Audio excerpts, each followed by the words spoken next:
শুভ সকাল।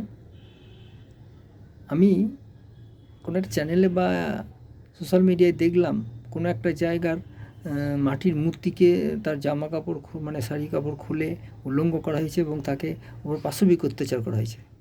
এটা কোনো ধর্মীয় কোনো ধর্মকে কোনো ধর্ম ছোটো করার বিষয় কিনা এটা আমি বলতে পারব না।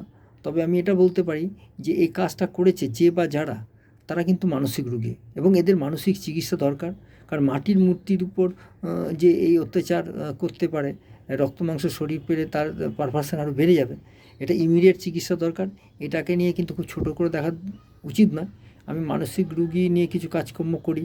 মানসিক রোগ একটা মানে কী বলবো, অত্যন্ত খুব একটা মানে কী বলবো, তার পরিবার, তার সমাজ, তার প্রতিবেশীদেরকে সমস্যা করে। তাই এটা নিয়ে কোনো রকম না করে এদের একটা ট্রিটমেন্ট দরকার, চিকিৎসা দরকার। তা নাহলে কিন্তু এটা ভবিষ্যতে তাদের পক্ষে খুব ক্ষতিকর হবে। এটুকু আমি বলতে পারি।